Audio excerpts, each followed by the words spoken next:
This right here is my 2001 996 Porsche Carrera 4 with that factory Aero kit and some really cool BBS style rim. I even have a binder full of all the previous service records, and at the end I'm going to tell you how much I paid for it, and we'll also go for a little rip. You can't spend it, cause you ain't got it. You got what it takes, but not enough to get started. I hope you get the message. No, it's not a test.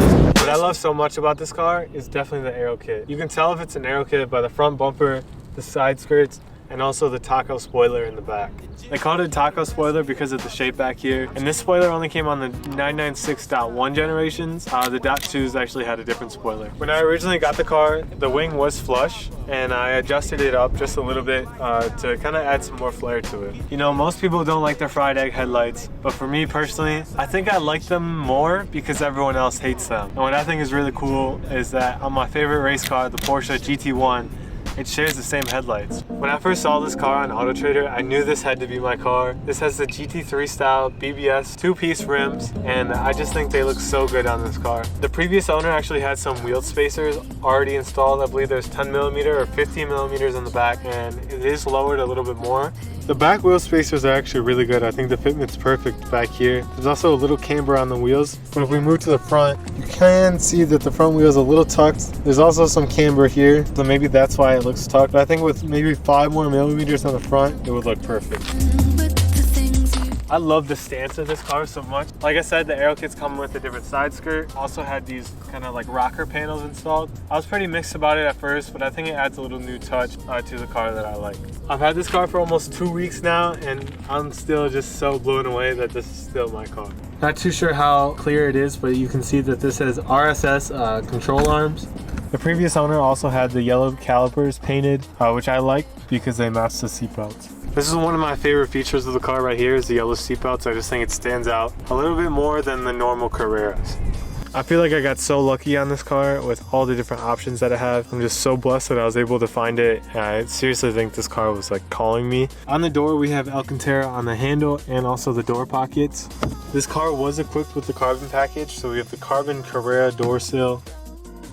We also got the carbon fiber steering wheel. You can also notice the carbon above the gauge cluster, around the radio, over on the passenger dash, and down here. This car was also equipped with a lot of stainless steel options, like the parking brake right here, on the shift knob, and also the door handles. This car does have back seats, and they have yellow seat belts. And definitely one of my favorite things about the Aero kit is seeing that spoiler in my rearview mirror. One option that people don't really like about these cars is the sunroof. I don't mind it because it tucks in once it's open, and to be honest, I don't really use the sunroof that much anyways, but it is nice to be able to hear the exhaust when it is open. Another thing that people are not going to like about this one specifically is I did get the Tiptronic version. I haven't had many issues with the Tiptronic. You know, a little slow, it's no PDK transmission, but once you get used to it, you kind of understand how to use it. One day I'll have a manual version of this car or a different manual, but for this exact spec, I didn't care that much for it to be Tiptronic or manual. I just wanted my dream looking car. While we're on the topic of the things that people won't like about this car, you know, it being a Carrera 4, so it's all-wheel drive, 2, the sunroof, 3, the Tiptronic, and 4, the rear wiper. But from what I've heard, the Aero kits that have the rear wiper are actually pretty rare, so I don't mind it, and I like it, so that's all that matters. Another thing that's pretty cool about this car that I forgot to mention are the stainless steel pedals and the dead pedal on the left. I love the interior of the 996. I actually think I prefer the 996 interior a lot more than the 997. I feel like this is a little more timeless. The radio and everything on the 997 is just, all the buttons and stuff kind of just freak me out, where this one's a little more simple and artistic and curvy for me. 997 is still a beautiful car, but I do prefer the 996 interior a lot more. We also have Alcantara on the little glove box down here. Unfortunately, there are no cup holders, so it does suck if I'm on a long road trip or, you know, I'm picking up Slurpees or something. When I did get the car, the radio was upgraded, which kind of stinks. It's just really old. I want to get maybe the Porsche version eventually. And this little screen down here for the climate control is broken. And this car actually came with heated seats. When I bought the car, it had 47,000 miles on it. If I turn the key over, we'll be able to see where we're at now. Only had the car about 2 weeks.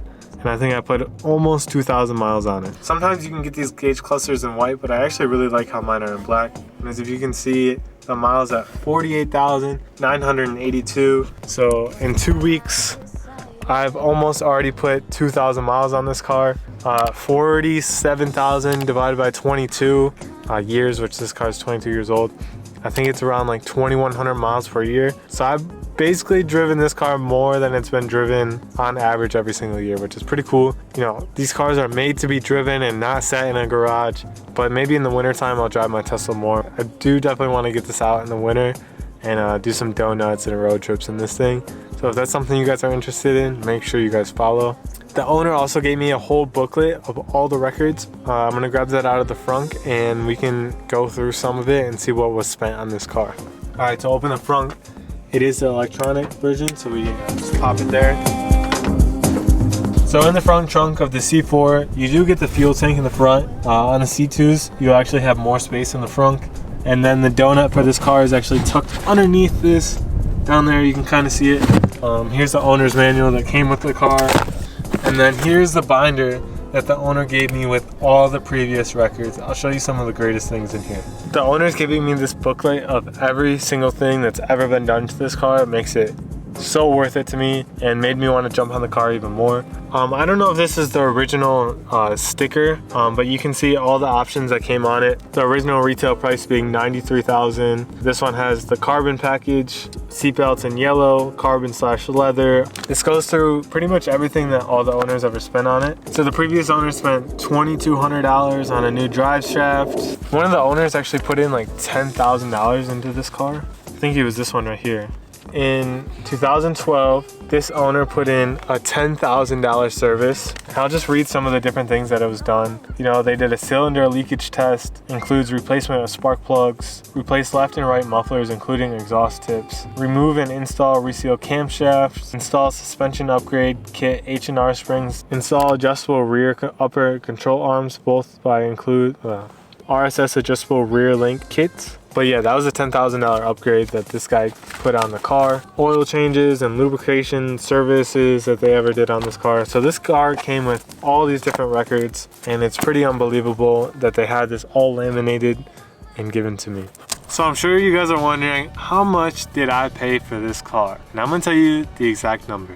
For a 47,000 mile Porsche 996 Carrera 4 with the Aero kit and all these different options, I paid $29,500. To me, I believe that was a really good deal. You guys can be the judge in the comments. This car really inspires me to make content, take pictures of it, go on road trips, and just do a bunch of different things to make this my absolute dream car. It already is, but I think doing some cool upgrades in the future, like a new exhaust, upgrading the wheel spacers in the front. Kind of wish this had the GT3 style seats, or at least the Sportback seats, but maybe one day I'll upgrade them.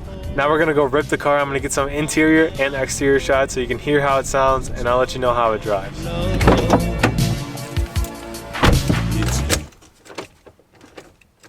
My key is not turning over.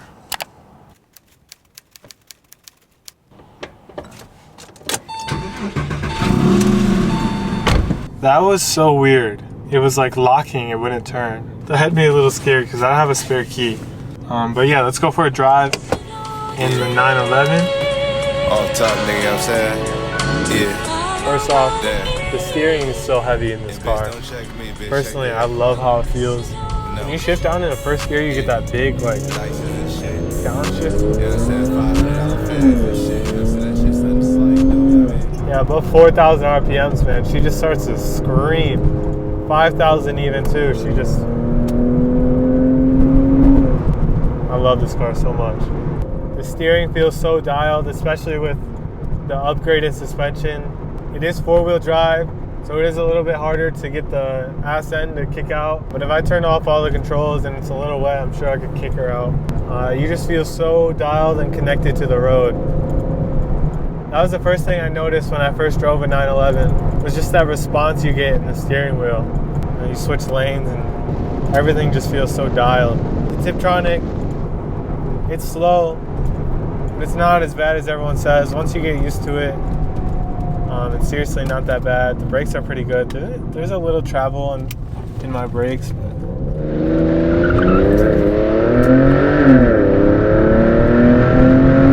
She broke out a little bit there. 0 to 60, this isn't the fastest car. It's only got about 300 horsepower. But once you're above like 60 miles per hour, and you're really revving out to that 7,000 RPMs, you get upwards of 100, you know, she starts to pull, and there's a lot of emotion when driving this car. And I also have a Tesla, and you really don't get that in that car at all. And that was the one thing I was missing when I had the Tesla. It was just some sort of soul to the vehicle. There was nothing.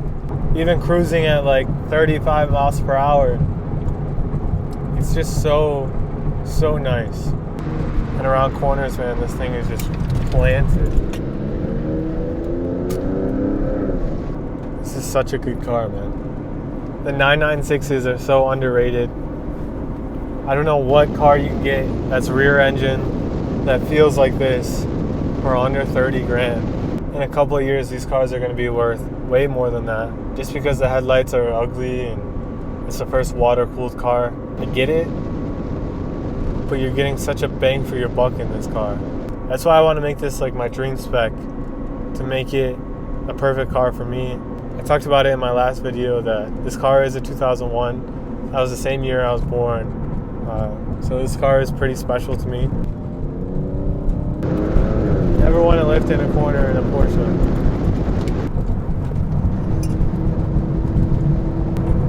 Since it's rear engine, you know, you got to think about the weight transfers. If you're in the corner and you're on the gas, all the weight's in the back.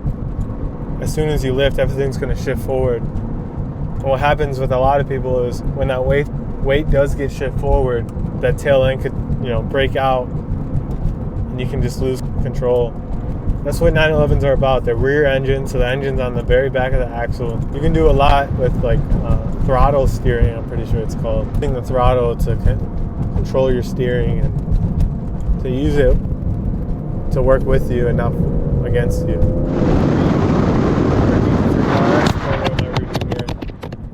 I think my GoPro just fell off. I gotta go grab it. You want the product of the dope game. Fitness, Camaros, cuts when we swing. Crack down. You don't even know the have the stress. Living life so Well, fast. she's alive. She looks good, just a little dirty, a little scratch right there, but no worries. And that's a walkthrough and drive of my new 2001 996 Porsche 911 Carrera 4. That's such a long name. I hope you guys enjoyed the video. If you guys want to see any more videos about this car or other cars I get to experience, hit the subscribe button. I'm going to be making tons of content in the future, including road trips, maybe even some track days with this car. So I hope you guys enjoyed, and thank you for watching. Have you ever been so fly? Bitches say they wanna come and try.